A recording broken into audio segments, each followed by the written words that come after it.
Head over to Make and create a new scenario. Add a new module, search for WhatsApp, choose WhatsApp Business Cloud, and then watch events. One of the first things you're gonna need is a connection to your WhatsApp Business Cloud account. I already have one, but you most likely don't. Let me show you in the next step how to create one. First of all, go to developersfacebook.com, log in with your Facebook account, and create a new business application. Check the link below. It has full details on how to do that and provides a step-by-step guidance. Next, add integration with WhatsApp, or rather with WhatsApp Business Platform. That again can be done through the Facebook developers website. There is a visual guide who will take you through the process. The video I linked below, or the tutorial I linked below this video, has all the details. Essentially, throughout the process, you want to make sure that you capture your business account ID and an authentication token. These two pieces of information are necessary to connect Make with your WhatsApp cloud. I hope that you have successfully followed the tutorial and were able to connect WhatsApp Cloud to your Make scenario.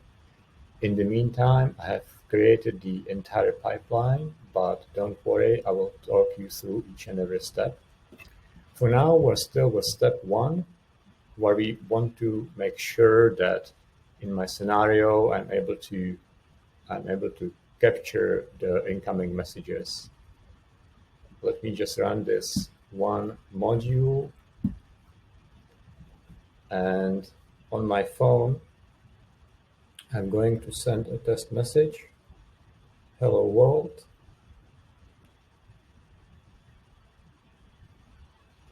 and indeed it was successfully captured. If I drill down to messages, I can see it's a text message and the body is hello world.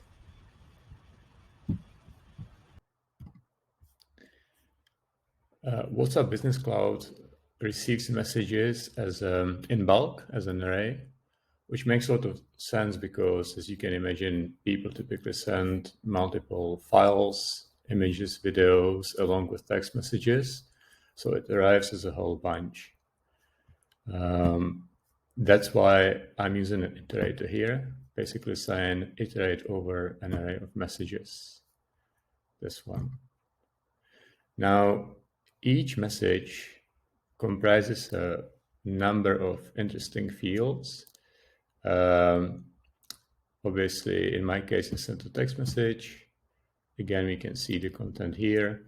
I could have also sent an image, an audio file, or a video. And you might have noticed already, my pipeline is suited for multimedia, for images and videos, namely. So when I ran this pipeline receiving a single text message, it stopped at the iterator level and didn't proceed any further. That's why, that's because I have a filter in here saying basically filter by message type and only accept either an image or a video. All images and videos are uploaded into an album. So in my other Google account, I've created a test album. As you can see, it's currently empty. Let me upload some content into it.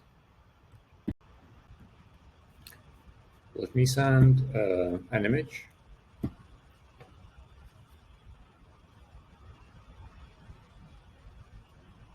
Okay, nice.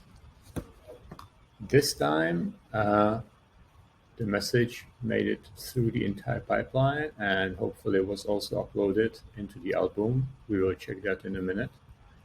But first, let's have a look at the content. So this time I clearly sent an image, and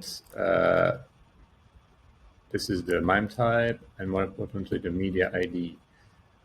Please note that the actual content of the image is not present here. I need to do some extra work. So this time the message passed the filter and ended up here. This processor basically downloads the media using the image ID. So let's see how it works. What it does, it looks at an array of images, which in this case was not empty. It looks at the media ID. In cases of video, it does the same with videos. For now, there are no videos, but if it were, it would have also used media ID as a unique identifier of the media file. And then what it does, it knows how to download the content of either the image or a video by the media ID. And then finally, it sends the content of the image in this instance to my album. Let's check if the message has been uploaded, the album. Switching to my account. Let me refresh the page. Yes, the image has been uploaded. Great.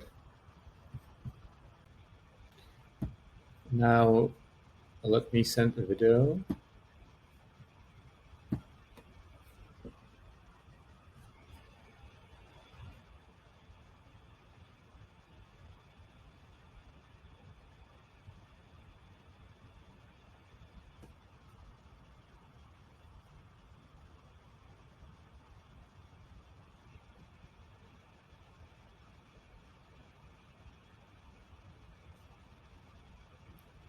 All right, it took a moment. But again, it succeeded. Let's check the message type. It's a video. Again, media ID, MIME type.